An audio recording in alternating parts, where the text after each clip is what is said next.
Bonjour à toutes et à tous. Merci de vous être connectés. On attend, l'arrivée des participants qui sont de plus en plus nombreux. Donc on va laisser les gens arriver, 2 petites minutes, avant de pouvoir commencer. En tout cas, merci pour votre participation.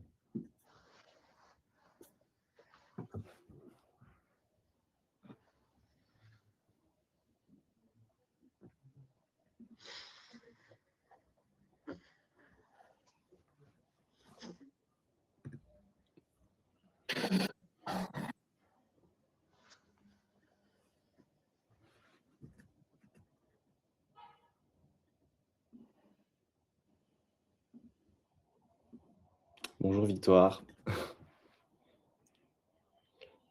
Donc j'en profite pour que, avant que tout le monde arrive, n'hésitez pas effectivement, à écrire, dans le chat, si vous avez des questions. On va essayer de rendre la séance un peu dynamique, et collaborative. Donc si vous avez des questions, n'hésitez surtout pas, on essaiera d'y répondre au fil de l'eau. Heu et pour ça, il y a 2 rubriques normalement. Il y a une rubrique chat et une rubrique questions. Donc sentez-vous libre évidemment de poser toutes vos questions.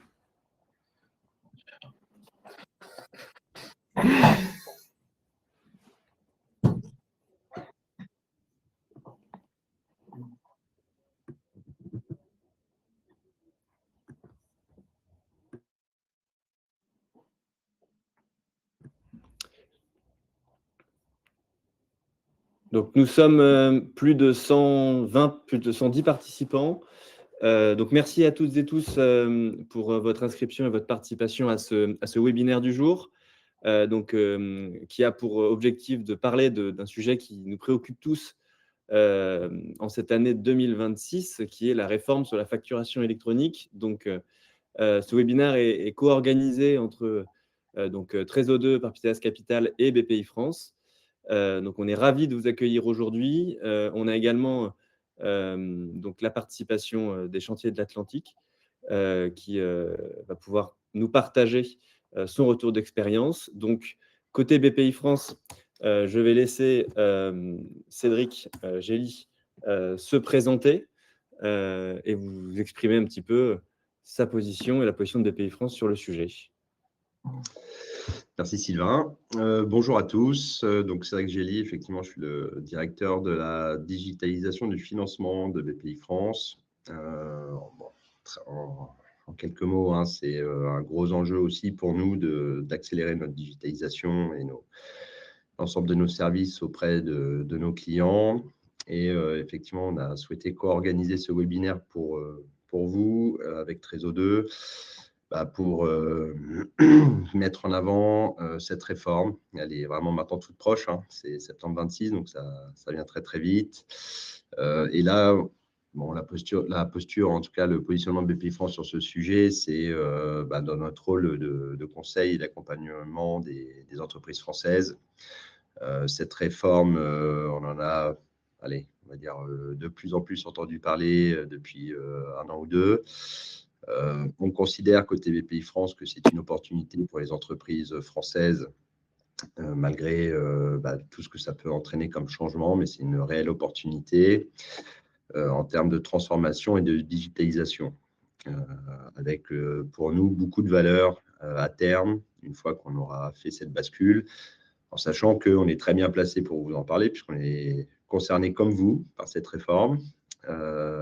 Et pourquoi ce partenariat et cette co-organisation avec Trésor 2 ? Tout simplement parce que il se trouve que Trésor 2, c'est la solution qu'on a retenue pour nous-mêmes. Donc, on est très bien placé pour en parler. Et puis, on est complètement dans le rôle aussi de mise en avant des entreprises et des solutions françaises, puisque c'est le choix d'une société française, d'une fintech française qui a été soutenue et qui a pu se développer avec l'ensemble des initiatives autour des fintechs de notre pays. Et on les trouve très légitimes à vous parler de ce sujet-là. Et notamment à l'heure du choix, hein, pour certains d'entre vous peut-être, dans une logique aussi où on parle beaucoup en ce moment de géopolitique et de souveraineté. Et là, ce qu'on vous propose aujourd'hui, c'est l'explication de cette réforme, ses enjeux, les solutions et les points forts d'un acteur français spécialisé, puisque Trésor 2 est plateforme agréée, hein, au sens de la réforme, et d'entendre en fait les sachants français s'exprimer sur ce sujet et vous accompagner, vous guider. Voilà. Donc, je ne vais pas faire plus long. Je vous souhaite un bon webinaire. Vous êtes entre deux bonnes mains, entre Thierry et Sylvain. Et je vous laisse la main, messieurs. Merci Cédric. Thierry, je vais également te… Alors, on avait un petit problème de son, je pense, avec Cédric. Il y avait de l'écho. Alors, j'espère qu'on n'a pas le même problème avec moi. Il y avait de l'écho sur Cédric.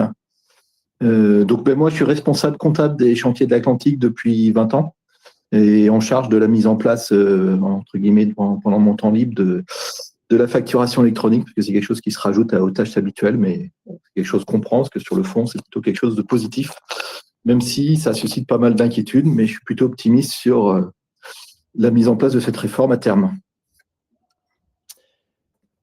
Merci Thierry. Moi, je suis Sylvain Lenave, je suis le directeur commercial de Trésor 2. Je vais vous présenter un petit peu la réforme, vous expliquer les grands enjeux pour les différentes entreprises de notre pays. Donc, pour vous… Oui, le son a l'air OK.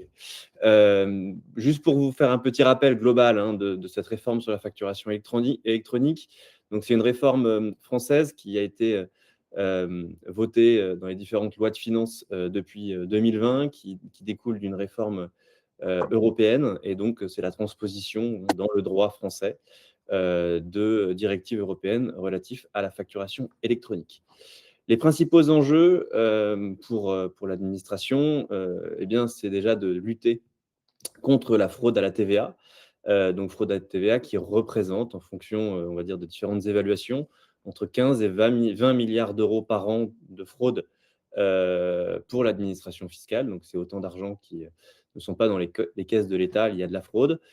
Et à l'échelle, il n'y a plus de son visiblement pour certains, à l'échelle européenne, plus de 300 milliards d'euros. Donc, c'est un enjeu majeur pour les finances publiques de nos pays. Donc, c'est le premier point, le fait que ce soit un outil de lutte contre la fraude et donc qui est directement porté par la DGFiP en France. Le second point, c'est de pouvoir permettre de mieux piloter et de respecter les délais de paiement interentreprises pour permettre aux entreprises de bien respecter la loi LME et d'avoir des contrôles relatifs à ces délais de paiement. Et donc, la réforme sur la facturation électronique va permettre aux régulateurs au sens large de s'assurer que les entreprises respectent bien ces délais de paiement interentreprises.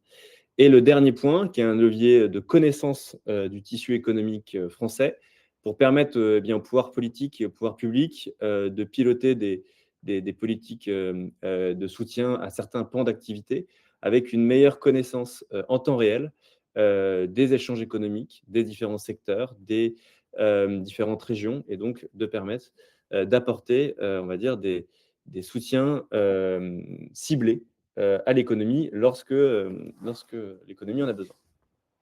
Donc ça, ce sont les grands enjeux de cette réforme. Donc, comment est-ce qu'elle va se décliner? Donc, déjà, il y a un calendrier à prendre en compte sur la réforme sur la facturation électronique. Ce calendrier, il a été un peu mouvant en fonction des différentes évolutions, on va dire, de la réforme et des reports qu'il y avait pu avoir les dernières années.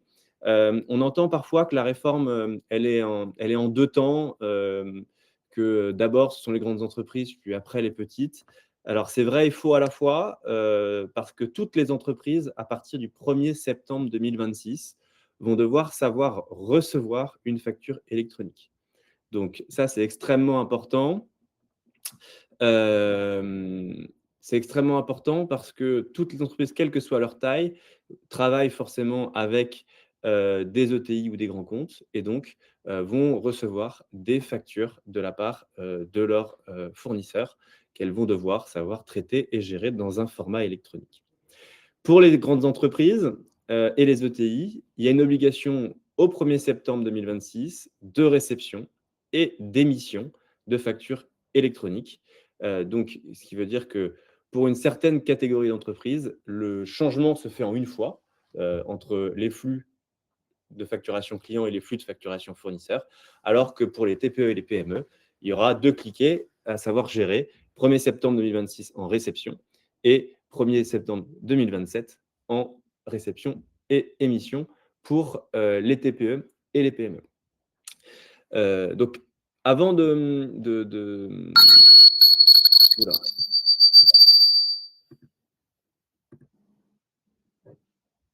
On a un petit problème de son, excusez-nous.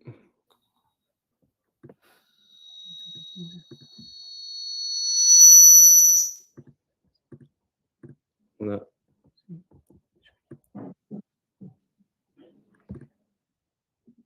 Parti. Est-ce que vous nous entendez bien? Normalement, oui. Oui, c'est bon, moi je vous entends bien. Ouais. Ok, c'est bon. Ok, merci. Alors, qu'est-ce qui va changer pour les entreprises avec cette réforme sur la facturation électronique? Alors, plusieurs éléments et changements majeurs. On n'est pas sur une évolution, on est vraiment sur quelque chose d'extrêmement différent de ce que vous pouvez connaître aujourd'hui. Le premier changement, c'est le format d'une facture. Aujourd'hui, les entreprises s'échangent des factures par la poste, en PDF, par email, directement collées sur le carton lors de la livraison, ou alors avec des flux même EDI. Tout ça, demain, est amené à évoluer et pour qu'une facture soit reconnue comme format, eh bien, il faut que la facture respecte un certain format spécifique qui est, on va dire, directement porté dans les textes réglementaires. Et ces formats, il y a 3 possibilités. Donc, il y a des formats qu'on appelle UBL, C2I et FactureX. Et tout autre format de facture ne seront pas considérés comme facture. Donc, ce qui veut dire qu'il y a vraiment une évolution globale des formats de factures qui, derrière, vont devoir être traités. Parce qu'une facture électronique, de l'UBL, du C2I ou de la FactureX, ce n'est pas une facture comme on l'entend aujourd'hui, c'est de la métadonnée qui a vocation à être traitée de plateforme à plateforme, d'ordinateur à ordinateur pour faciliter le traitement d'une facture dans les systèmes d'information.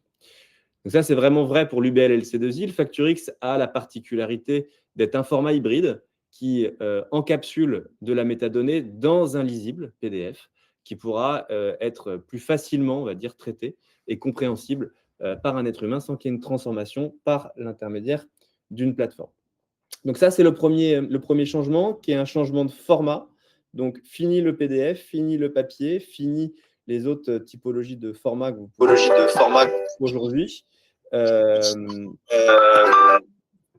On n'a que 3 formats qui sont autorisés et qui vont pouvoir être par la suite traités par les systèmes de la facturation électronique. Le deuxième changement relatif à cette réforme, c'est que les entreprises vont devoir savoir gérer ce qui est appelé des cycles de vie.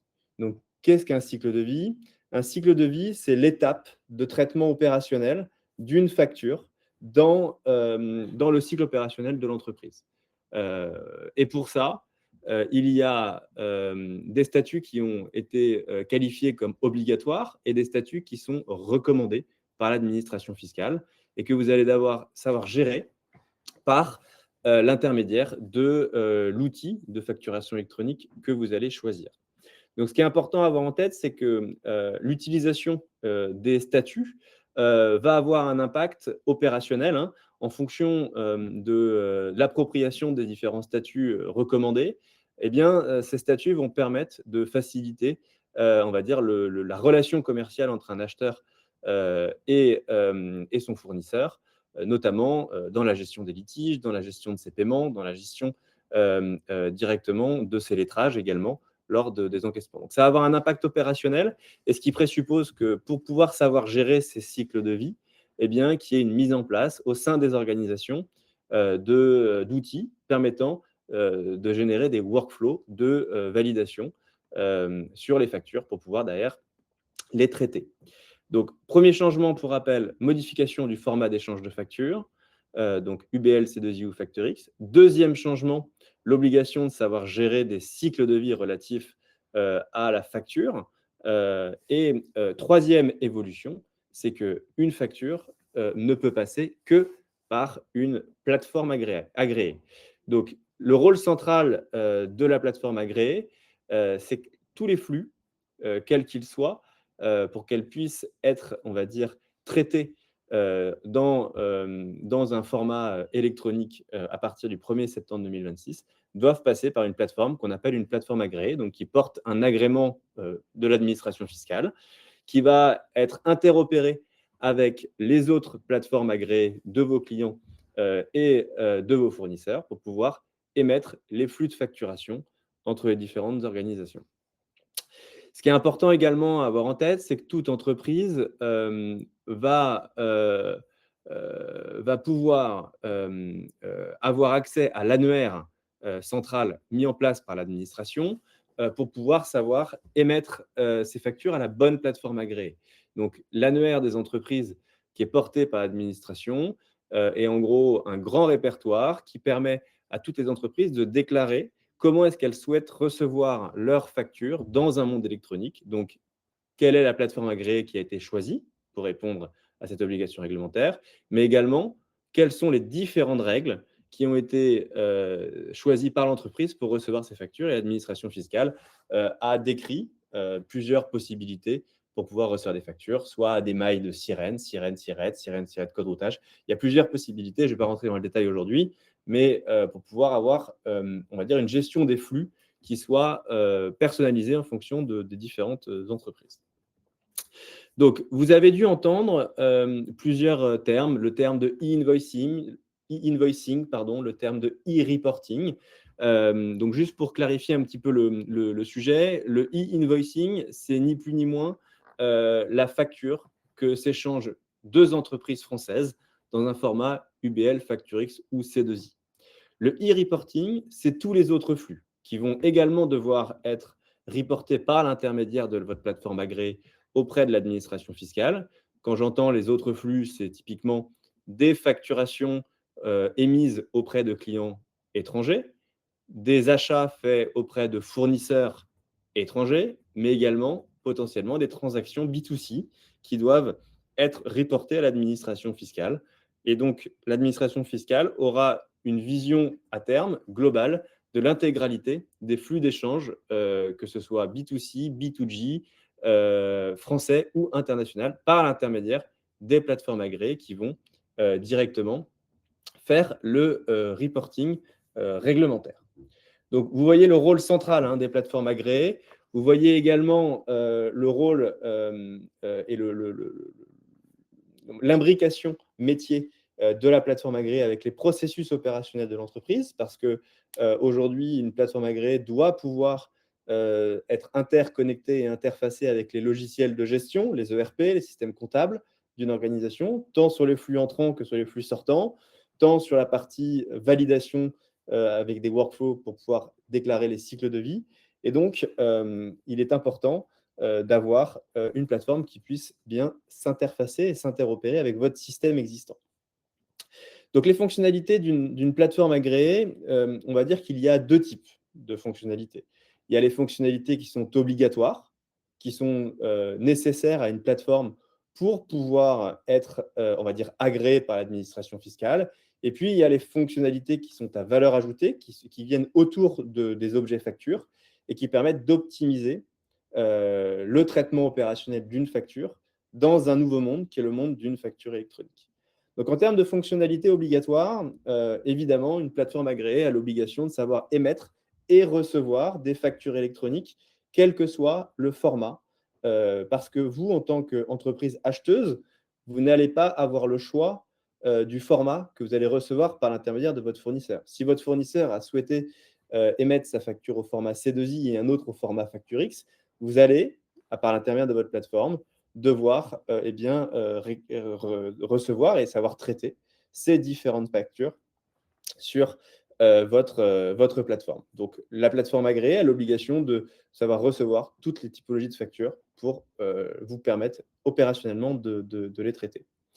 Également, on a l'obligation de savoir gérer les statuts obligatoires du cycle de vie pour pouvoir les reporter à vos fournisseurs et aux clients, et également à l'administration fiscale, directement dans le flux de traitement opérationnel d'une facture. Le e-reporting, donc c'est ce que je disais tout à l'heure, savoir gérer la déclaration de flux vis-à-vis de l'administration fiscale des transactions B2C, des transactions B2B internationales également. Sur la partie fonctionnalité à valeur ajoutée, il y a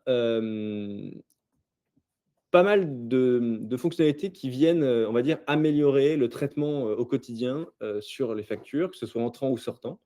Donc, avec la possibilité d'intégrer autour d'une facture des solutions de dématérialisation. Je pense notamment pour des flux qui ne seront pas transformés en facture électronique. Quand vous travaillez avec un fournisseur étranger, il va continuer à vous envoyer une facture PDF. Par contre, il va falloir la reporter de façon électroniquement via des flux de e-reporting. Donc, en fonction de la plateforme et des services qu'ils peuvent vous proposer, eh bien, il y a la possibilité de gérer la dématérialisation, et c'est ce qu'on fait chez nous, chez Trésor 2, des factures internationales pour pouvoir directement faire le reporting pour votre compte sur les transactions internationales. La capacité à s'interfacer plus ou moins nativement avec les différents systèmes et les différents ERP, donc en fonction des différents logiciels de gestion que vous pouvez utiliser, qu'ils soient dans le cloud, qu'ils soient on-premise, les protocoles d'échange de données sont différents. Est-ce que votre plateforme sait gérer les différents systèmes en API, par fichier, par batch, en synchrone, en asynchrone? Tout ça, ce sont des fonctionnalités importantes pour que la mise en place de la plateforme que vous choisirez ou que vous avez déjà choisie se passe bien avec vos logiciels de gestion en place. Je parlais tout à l'heure des workflows de validation qui sont extrêmement importants pour savoir gérer les différents cycles de vie, mais également les processus d'approbation des factures, notamment entrantes, une facture fournisseur jusqu'à son bon à payer et sa mise en paiement. Mais également, un point qui est extrêmement important et dans lequel il y a énormément de valeur ajoutée à la facturation électronique, qui est l'automatisation des écritures comptables grâce à la facturation électronique et pouvoir gérer la comptabilisation automatisée avec des préimputations comptables et analytiques fiables directement dans les logiciels de comptabilité. On peut par la suite traiter et optimiser pas mal d'opérations directement avec des systèmes de rapprochement, de commandes, de factures, de bons de livraison directement par l'intermédiaire de la plateforme pour optimiser tout ce cycle, procure to pay et order to cash directement dans la plateforme agréée que vous allez choisir. Donc, en synthèse, il y a des parties, on va dire, socle, réforme, donc complètement obligatoires pour les plateformes agréées, mais chaque plateforme agréée a une couverture fonctionnelle différente en fonction du choix que la plateforme a pu faire. Avant de continuer sur la réforme, sur la suite du webinaire, est-ce qu'il y a-t-il des questions sur les obligations réglementaires qui sont présentes dans le chat ou dans les questions? N'hésitez pas. On est là pour répondre aussi à quelques questions, évidemment, avant que je puisse passer la parole à Thierry Pralon pour qu'il puisse nous partager un petit peu son expérience et son avis sur la facturation électronique, notamment avec Trésor 2.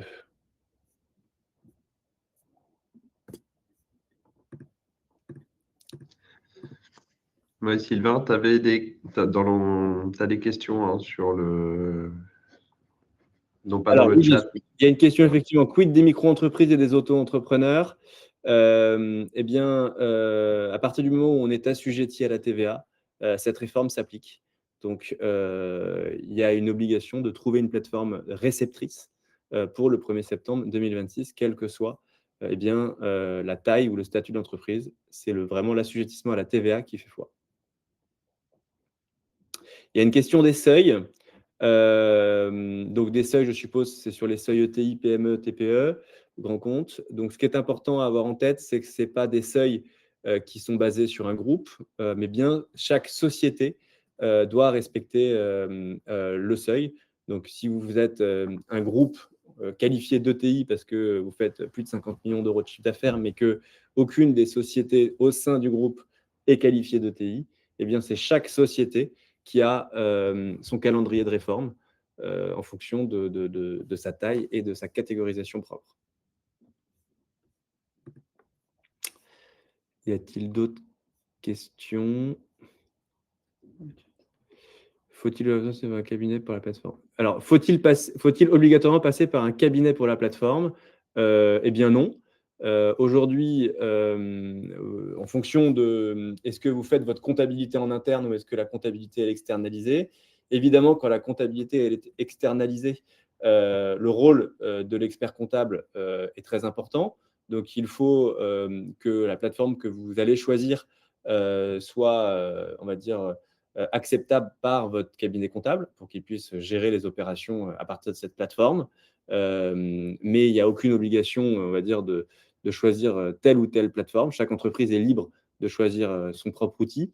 Pour les entreprises de taille plus importante, qui ont des comptables en interne et des outils comptables propres, il faut choisir une plateforme qui est une plateforme qui va rentrer dans le processus opérationnel des métiers, qui va répondre à vos besoins, et notamment aux cas d'usage. Donc, l'administration, avec les commissions AFNOR qui ont été mises en place, ont cartographié 42 cas d'usage. Et donc, voir est-ce que votre plateforme agréée sait bien gérer ces différents cas d'usage. Alors, si pas de TVA, pas de facturation électronique, ça peut être un peu plus complexe. Ça peut être à reporter en e-reporting et non pas en e-invoicing. Donc, en fonction des différents cas précis, des différents cas métiers, il y a des cas d'usage qui sont très précis et des déclinaisons à faire. Donc là, vous pouvez vous retourner auprès de vos différents conseils, donc fiscalistes ou cabinet comptable ou plateforme agréée pour savoir comment mieux gérer directement les cas précis de vos organisations. Alors, est-ce que l'outil propose un outil de paiement intégré? Dans notre cas d'usage, oui, Trésor 2 a une plateforme de paiement qui permet directement de générer les paiements relatifs aux factures électroniques qui seront traitées. Donc, pas de sujet là-dessus. Alors, il y a une question pour BPI. Est-ce que BPI France sera en mesure de traiter la facture électronique dans la solution court terme en septembre? Cédric, je te laisse peut-être. Ouais. Oui, alors, pour répondre effectivement à cette question, oui, c'est l'enjeu que l'on a là, dans les développements que l'on mène aujourd'hui. C'est d'être en capacité effectivement de recevoir les factures au format électronique, notamment en vue du financement de ces factures. Oui. Tout à fait. Donc, on est là en ce moment dans la phase de développement pour pouvoir accueillir l'ensemble des factures électroniques, effectivement.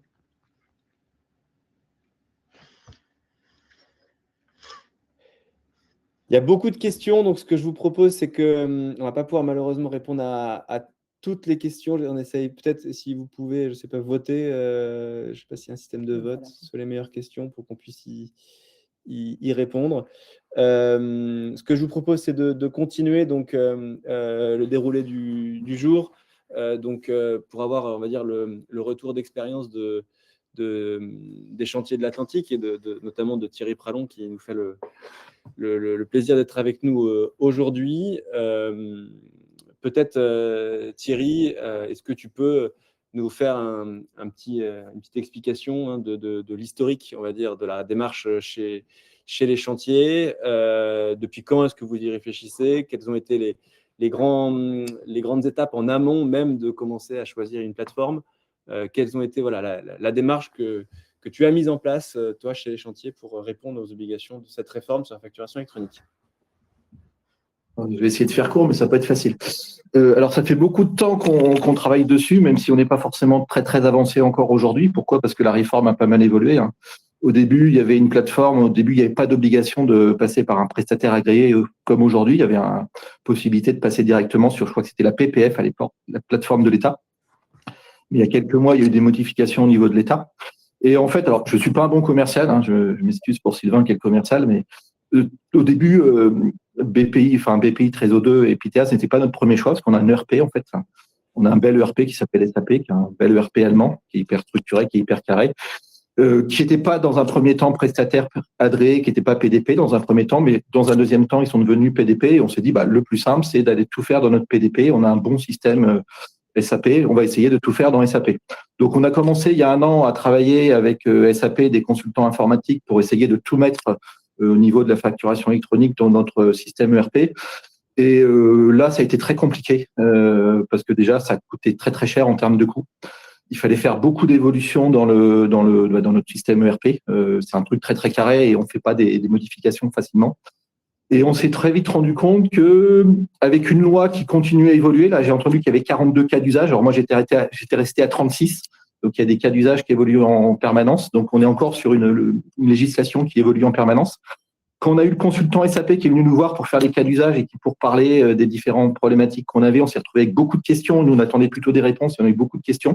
Et à chaque fois, il nous disait contactez les impôts pour voir comment vous allez traiter ce cas-là, parce qu'aujourd'hui, on ne sait pas comment faire. Et on s'est dit, on ne va pas investir des dizaines, voire des centaines de milliers d'euros dans un système de facturation électronique sur quelque chose qui est un petit peu mouvant. Donc, on a décidé de faire une solution, de rechercher sur le marché une solution plus simple et beaucoup plus flexible, en fait, pour pouvoir répondre à une législation qui évolue et sur lequel j'ai l'impression aujourd'hui de ne pas tout maîtriser. Donc, l'idée, c'était de se retourner vers une société assez flexible. Donc, on travaillait depuis plusieurs mois, même plusieurs années déjà avec la société Piteas sur un système de reverse factoring. On avait mis en place avec eux sur Trésor 2+, un système qui permet à nos fournisseurs d'être payés à l'avance. Et on avait un outil qui marchait bien, qui était Trésor 2, qui était assez flexible. Et on savait qu'ils allaient se tourner vers la possibilité d'être prestataire agréé. Le point important qu'on avait quand on a choisi notre prestataire agréé, c'était déjà qu'on voulait être sûr qu'il allait survivre à l'évolution de cette réforme, puisque la réforme a commencé il y a quelques années. Elle a été décalée une première fois. Donc, je sais, il y a quelques années, il y avait beaucoup de prestataires qui avaient investi dans la réforme de la facturation électronique. On leur a dit, désolé les gars, la facturation va être décalée d'1 ou 2 ans.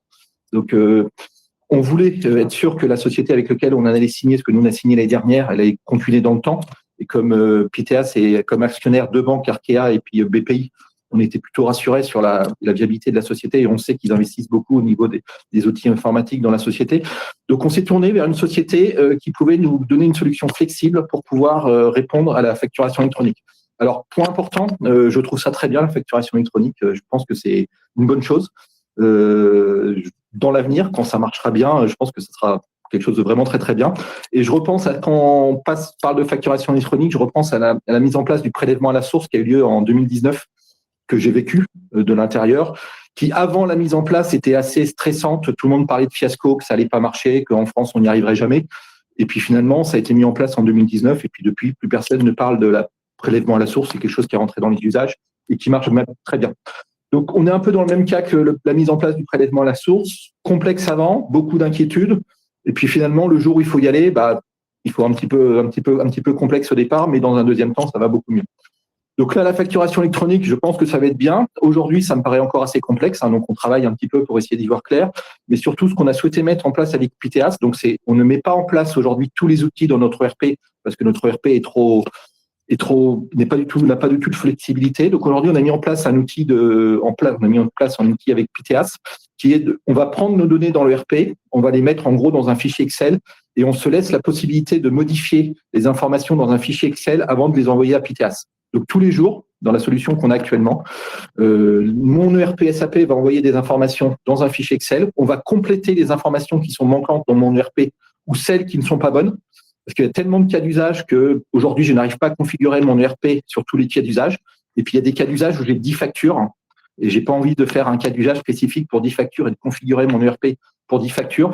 Donc, on se laisse la possibilité aujourd'hui, entre mon ERP et mon prestataire agréé Piteas, de pouvoir faire des modifications. Donc, on est parti sur une solution assez simple qui est j'ai mon ERP, je mets ça dans une fiche Excel, on fait des modifications, on envoie ça à Pythias qui va pouvoir après gérer ça vis-à-vis de tous nos clients, quoi. Voilà. Merci Thierry. Juste peut-être, est-ce que tu peux éclairer sur le nombre de cas d'usage que tu as pu déjà cartographier dans le périmètre? Alors, il y en a plein, mais je n'ai pas les réponses en fait. Alors, j'en ai une dizaine aujourd'hui. Alors, j'étais parti de 10 sur 36. J'ai vu qu'il y en avait 42 maintenant, donc il y en a des nouveaux qui vont sortir, qu'il va falloir qu'on analyse. Il y en a, je sais qu'on n'a même pas étudié, notamment, je pense aux notes de frais, qui est une problématique qu'on a. On n'a pas les réponses. Donc, on en a une dizaine sur les acomptes, avec des problèmes de TVA, avec des problèmes de livraison, avec des problèmes de… Enfin, voilà, il y a plein de problèmes qu'on a. L'idée qu'on a, c'est qu'on veut pas… Alors, on veut être prêt au 1er septembre 2026. On sera prêt, on émettra nos factures et on pourra recevoir les factures de nos fournisseurs. C'est hyper important de pouvoir lire. On a à peu près 100 000 factures par an de nos fournisseurs qui arrivent, donc il faut pouvoir les lire. On émet à peu près 3-4 000 factures par an clients. Il faut pouvoir envoyer des factures à nos clients, sinon on ne sera pas payé. Puis il y a peut-être des clients qui vont exiger les factures au bon format, à l'un des 3 formats. Donc il faut absolument qu'on soit prêt. L'idée, c'est qu'on ne sera pas forcément les premiers, les meilleurs, quoi. On répondra aux obligations, on fera ce qu'il faudra. Et on se laisse la possibilité en fait d'évoluer après le 1er septembre 2026, de faire des évolutions par rapport au produit. On a pris un produit avec Pythias qui va évoluer dans le temps. On est en gros dans le lot 1. Et après, en fonction de comment on voit que la réforme est adoptée, comment nos fournisseurs, nos clients l'adoptent, parce qu'on pense qu'au départ, on va envoyer des factures à travers le prestataire agréé, mais on n'est pas sûr que le client va se connecter à travers un prestataire agréé. Donc, il est possible qu'on envoie des formats encore en PDF, en email ou en papier. Et pareil pour nos fournisseurs, on sait qu'on va recevoir encore des factures en papier au départ ou en PDF par email. Donc, l'idée, c'est on a une sorte de lot 1 au 1er septembre. On sera prêt, on pourra faire tout ce qu'il faut et on respectera la réglementation fiscale qui est très important. Et puis après, en fonction du temps, on voit comment évolue la réforme, des nouveaux cas d'usage qui vont sortir, on fera évoluer le produit pour essayer d'avoir après quelque chose de complètement intégré. Voilà. Donc là, effectivement, Thierry, vous avez choisi une approche conservatrice, donc de pouvoir faire en plusieurs lots, de phaser en fait les différents sujets et de transférer la complexité de cette réforme, on va dire, à la plateforme et non pas l'intégrer chez vous, la complexité, on va dire, quand je dis chez vous, c'est dans les ERP, et donc d'avoir un outil flexible qui va évoluer dans le temps et qui va pouvoir permettre au chantier d'être, on va dire, best in class. L'idée, c'est que… alors là, oui. Non, vas-y. Pas optimiser tout de suite, mais d'avoir quelque chose d'évolutif qui va vous permettre à terme de faire la facturation électronique d'un levier d'optimisation opérationnelle. Mais une fois que tout sera bien stabilisé chez vous, chez les clients, chez l'administration fiscale, c'est un peu ça l'approche, si je comprends bien. C'est exactement ça. C'est un peu une étape de Tour de France avec le Mont Ventoux à la fin.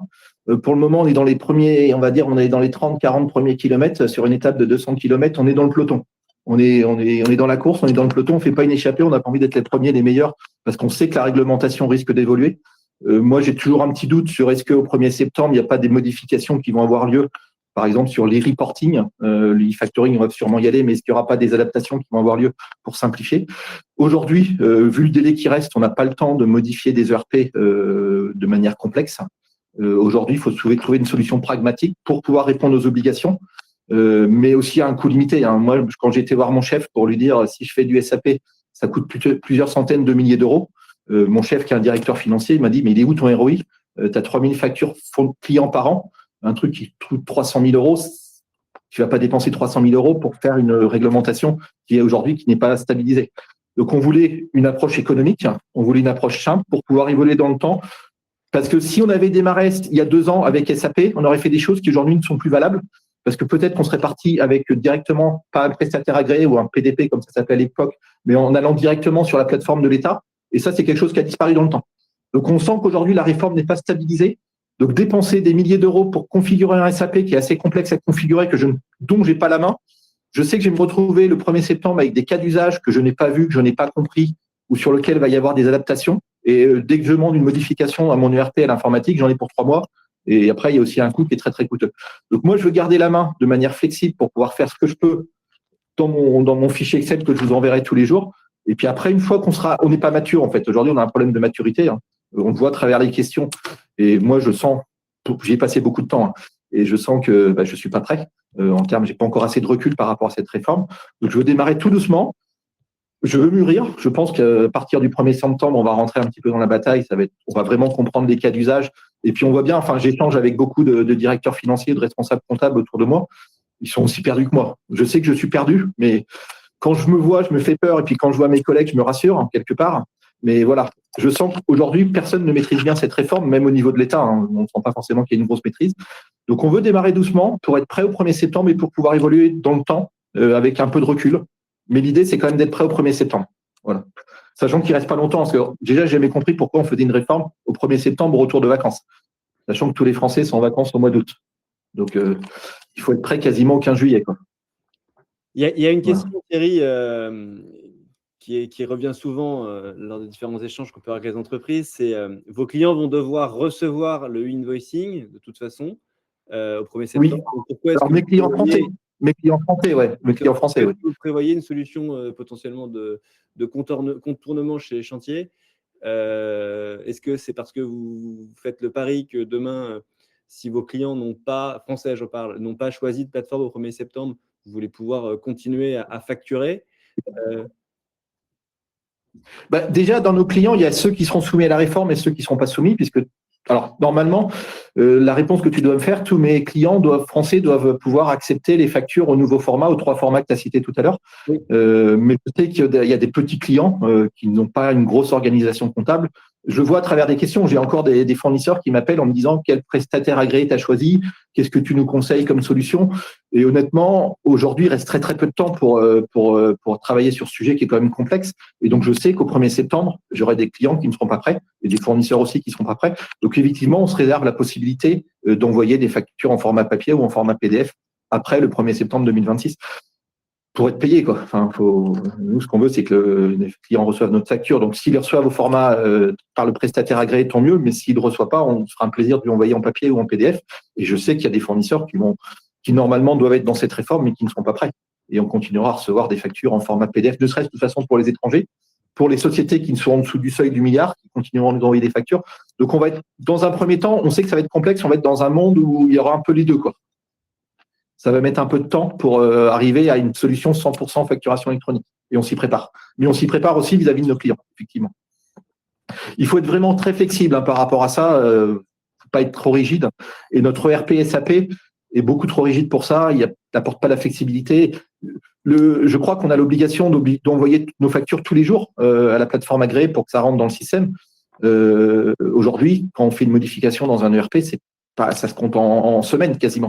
Et là, il va falloir qu'on réponde en termes d'heures. Donc, il faut qu'on puisse trouver des solutions dans l'heure ou dans la journée pour pouvoir envoyer tous les jours nos factures aux prestataires agréés et à l'État, quoi. Voilà. Très clair, merci Thierry.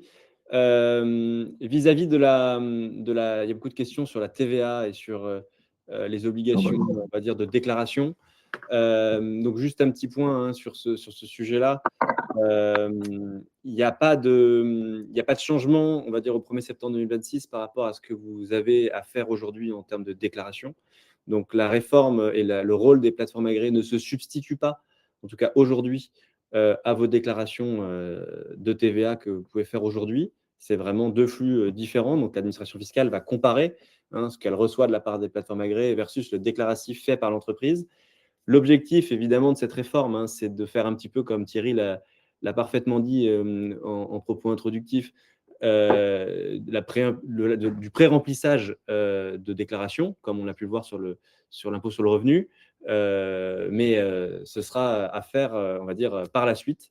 Et donc, il faut bien que vous gardiez vos façons de déclarer actuelles et en aucun cas, les plateformes agréées se substituent à vos déclarations. Il y a une question sur la partie volume de facturation pour toi, Thierry.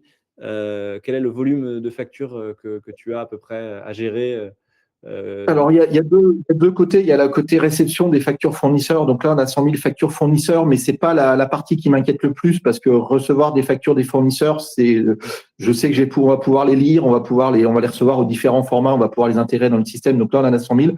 Factures clients, on en a 3 000 à 4 000 par an. Donc, c'est pas forcément énorme, mais c'est des factures d'un gros montant. Voilà. Et j'ai vu dans le chat, mais ça me rassure, tu vois, quand je me regarde, je me fais peur, et quand je regarde les autres, je me rassure. Il y a beaucoup de questions sur les notes de frais. Aujourd'hui, c'est un cas d'usage des notes de frais, je n'ai pas la réponse. Donc, je ne vais pas m'amuser à configurer mon ERP pour des notes à un point d'interrogation auquel je n'ai pas la réponse. Voilà.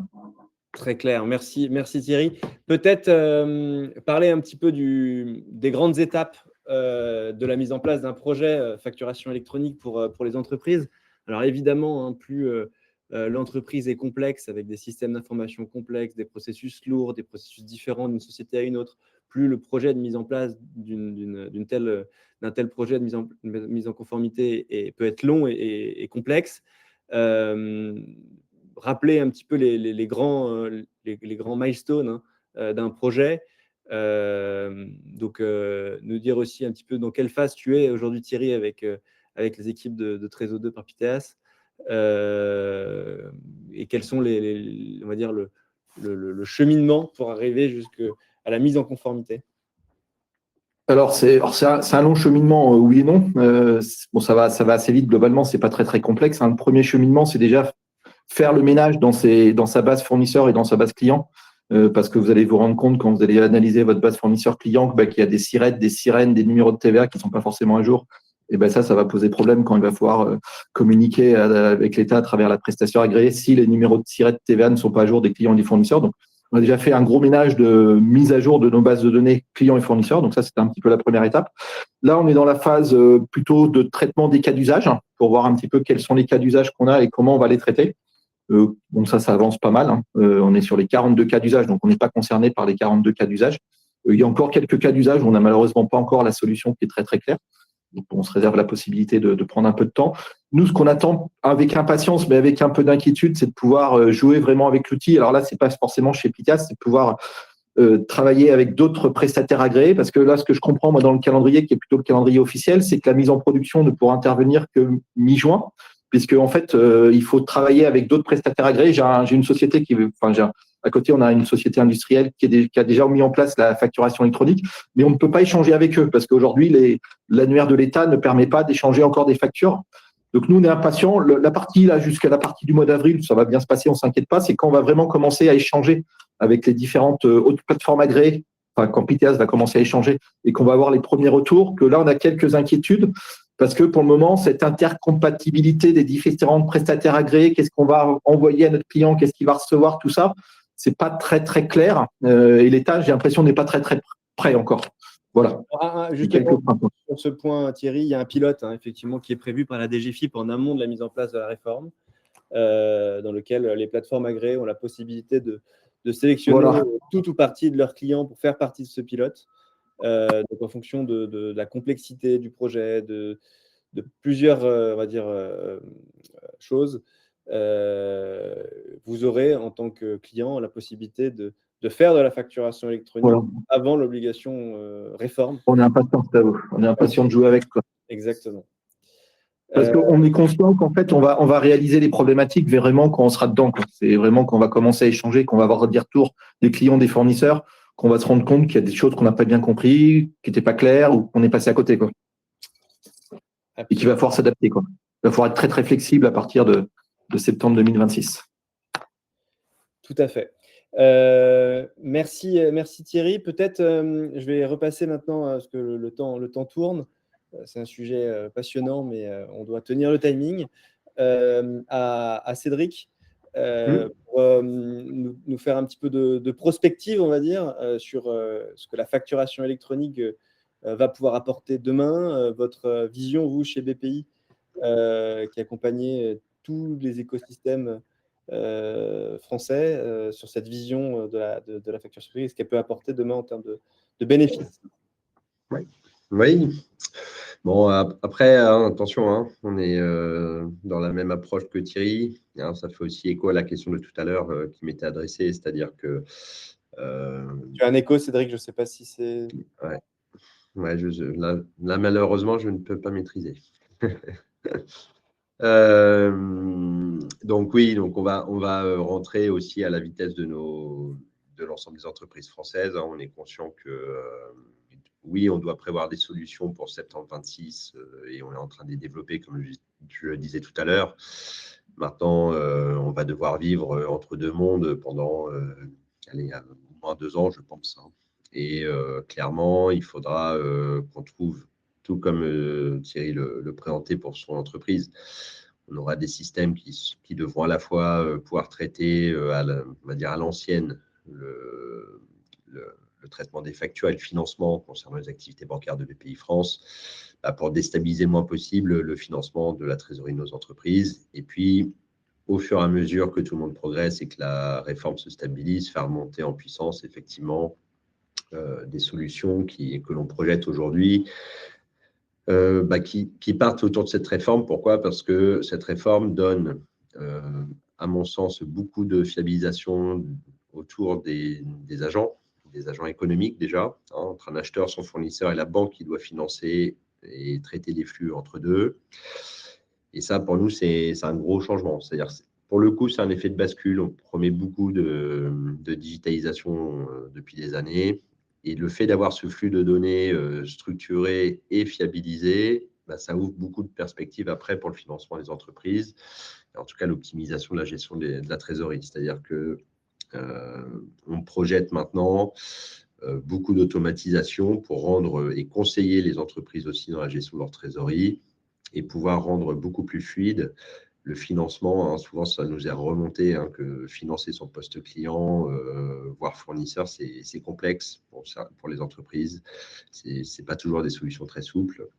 Et en tout cas, beaucoup de temps passé. Et je pense que c'est la promesse principale que les banques vont devoir adresser dans les prochains mois avec la facturation électronique. C'est comment enfin rendre le financement de la trésorerie le plus souple possible pour appuyer le développement des entreprises. Voilà. Donc là, sur cette slide, c'est ce que vous mettez un petit peu en avant, c'est-à-dire tout part de cette réforme et de la fluidification de l'échange d'informations. Et à partir de là, alors on cite de l'IA, des agents IA, des IA agentiques, certes, c'est-à-dire qu'on va développer autour de ça évidemment des moteurs sur des bases d'agents IA qui permettront d'optimiser, de traiter plus rapidement la donnée pour rendre un service meilleur avec nos équipes.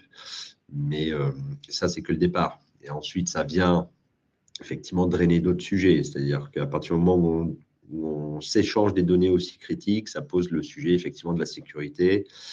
Et d'où le choix d'ailleurs chez Bpifrance et Thierry aussi, de prendre aussi des solutions un peu souveraines. Alors, elles peuvent être européennes évidemment, mais de faire quand même le choix de solutions où des données très sensibles autour de la facture, on garde quand même la maîtrise de ce que l'on fait et de comment on se les échange. Voilà un petit peu notre position. Donc, on va être sur 2 leviers très dans le porte-à-porte vers nos clients et plus largement vers les entreprises françaises. On va être là-dessus. Sur les 2 prochaines années, c'est profiter de cette réforme pour fluidifier et ne jamais perdre de vue le côté souverain et la sécurisation de ces données très sensibles pour les entreprises. Voilà. Merci Cédric. Donc, fiabilité, utiliser la donnée, la valoriser, faciliter le traitement, utiliser aussi des couches d'avancées technologiques assez importantes en ce moment, qui est effectivement l'intelligence artificielle. Et derrière, un vrai lien que vous voyez du coup chez Bpifrance, mais qui est vrai aussi chez toutes les banques, d'un changement sur la façon de financer, on va dire, une facture, notamment via des logiques d'AI, d'affacturage, toute mobilisation de créances qui permet de faire du financement adossé aux factures, qui va être aussi impacté et évoluer avec l'électronique.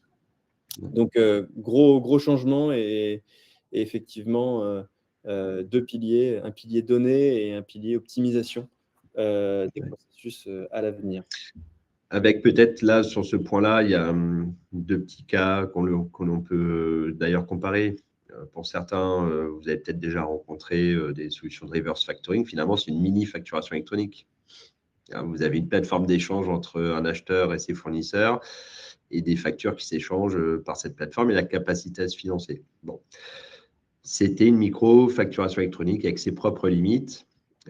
Et quand on projette ça à l'échelle de la réforme facturation électronique, et un point important, l'interopérabilité entre les plateformes agréées, c'est là où on se dit qu'on est capable de jouer sur un terrain de jeu beaucoup plus vaste est beaucoup moins contraignant, parce que le problème, notamment pour des solutions reverse factoring, c'est qu'il y a autant de plateformes que d'acheteurs.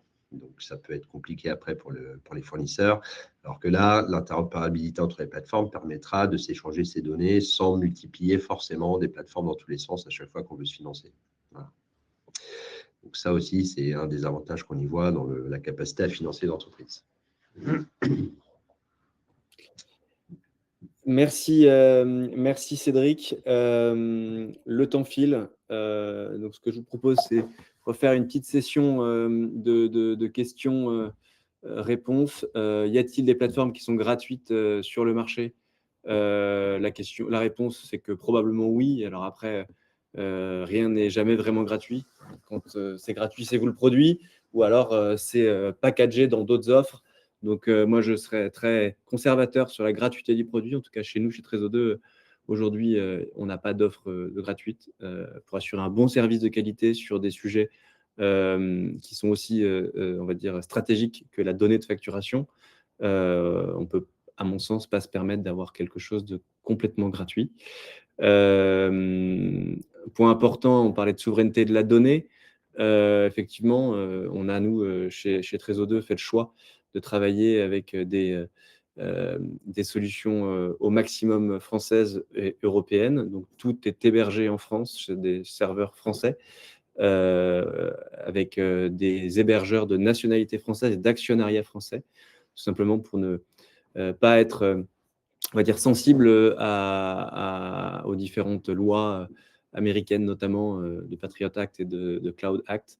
Parce qu'on pense et on est certain que la souveraineté de la donnée est un enjeu majeur et de souveraineté à l'avenir pour les entreprises françaises.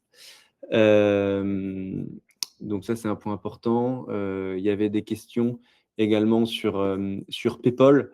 Alors PayPal, donc effectivement, on a parlé d'interopérabilité des plateformes. Donc c'est que toutes les plateformes vont devoir communiquer entre elles. Et pour ce faire, effectivement, on va passer par un réseau. Le réseau, il s'appelle PayPal, qui est un réseau qui va nous permettre, en tant que plateforme agréée, d'échanger les flux sans avoir à nous connecter, on va dire, en API one-to-one, mais passer par un réseau. C'est une autoroute, on va dire, pour le simplifier, qui va permettre d'échanger les différents flux entre plateformes. Préparez-vous vers la norme VIDA. Alors là, je vois qu'on parle à des experts. Effectivement, VIDA, c'est la facturation électronique, on va dire, unifiée au niveau de l'Europe. Donc, VIDA est une directive européenne qui a vocation d'harmoniser, on va dire, les différentes facturations électroniques des différents États membres. Donc oui, évidemment, on travaille vers une harmonisation de VIDA qui est pour le moment prévue pour 2030. Donc, c'est amené à évoluer. On avance au fur et à mesure des discussions qui peuvent avoir lieu. Il y a une question notamment aussi avec Chorus, donc, qui est un point important. Chorus, donc, c'est la plateforme de l'État pour envoyer les factures à ce jour. Donc oui, on est connecté à Chorus. Chorus est un cas assez particulier parce que l'administration a fait le choix de permettre aux entreprises de continuer à fonctionner comme vous le faites aujourd'hui avec Chorus, ou de centraliser vos flux par l'intermédiaire de votre plateforme agréée qui elle-même sera potentiellement connectée à Chorus. Donc oui, les deux cas sont possibles. Est-il possible d'envoyer des pièces jointes aux factures? Oui, tout à fait. Dans la solution Trésor2, on peut émettre une facture et y associer des pièces jointes et qu'elles passent par le canal de facturation électronique. Donc ça, c'est un point important. C'est la flexibilité de la plateforme pour correspondre à vos besoins métiers. J'essaie de voir un petit peu toutes les questions parce certaines se recoupent. Les différentes connexions avec les ERP, donc nous, on dispose d'API, également de connecteurs qui se permettent de synchroniser avec les différents ERP du marché, donc les principaux. Aujourd'hui, on peut se connecter à une vingtaine, on va dire, de systèmes avec des logiques d'API et autres. Et notamment, on a la capacité, via un middleware, de savoir traiter également des formats de fichiers. Alors, c'est le cas également avec les chantiers, c'est-à-dire qu'on n'a pas une liaison API avec le SAP, mais c'est vraiment des fichiers qui vont être échangés, qui vont être transformés et valorisés en facturation électronique pour être conformes au format attendu par l'administration et les autres plateformes agréées. Y a-t-il des questions pour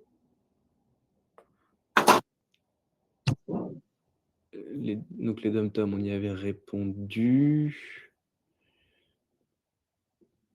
Alors, à quelle date doit-on choisir sa plateforme? Ça, c'est une très bonne question.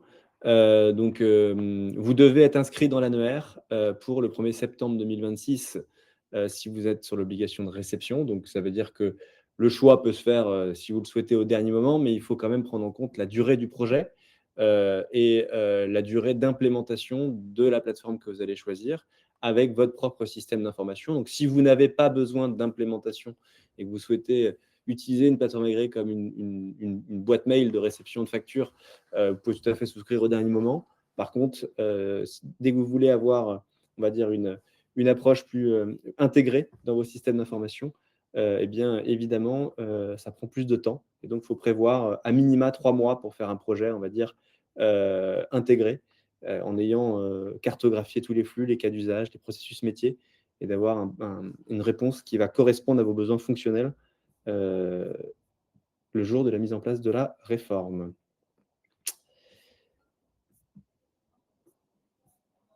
N'hésitez pas si vous avez d'autres questions,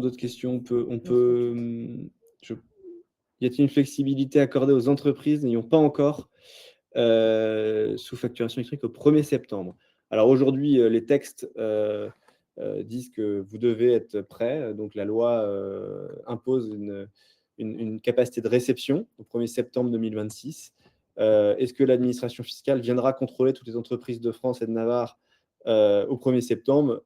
Évidemment non. L'administration a déjà dit qu'elles allaient être, on va dire, dans une logique d'accompagnement des entreprises et non pas de sanctions, bien qu'il y ait un volet de sanctions qui soit prévu, mais qui ne sera probablement pas appliqué au 2 septembre 2026.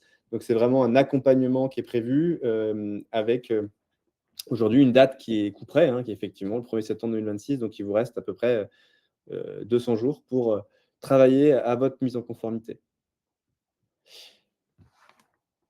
La facturation électronique aura-t-elle un impact sur les délais de paiement? Alors, étant donné que l'administration fiscale aura un petit peu toutes les informations sur la facture, quand est-ce qu'elle a été émise, quand est-ce qu'elle a été payée, encaissée, donc évidemment, les contrôles relatifs à la loi LME, donc sur les délais de paiement, vont être plus, on va dire, précis. L'administration aura en temps réel le comportement de toutes les entreprises de France dans ces systèmes d'information. Donc après, charge à l'administration et à la DGCCRF notamment de faire des sanctions. Donc oui, on espère tous, en tout cas, c'est une des vertus cherchées de cette réforme, c'est que les 15 jours en moyen de retard de paiement des entreprises se résorbent petit à petit, parce que c'est aussi des montants extrêmement importants. Je crois que c'est plus de 15 milliards d'euros également qui n'est pas dans la trésorerie des entreprises lié à des retards de paiement. Donc oui, logiquement, c'est censé avoir un impact vertueux sur les délais de paiement.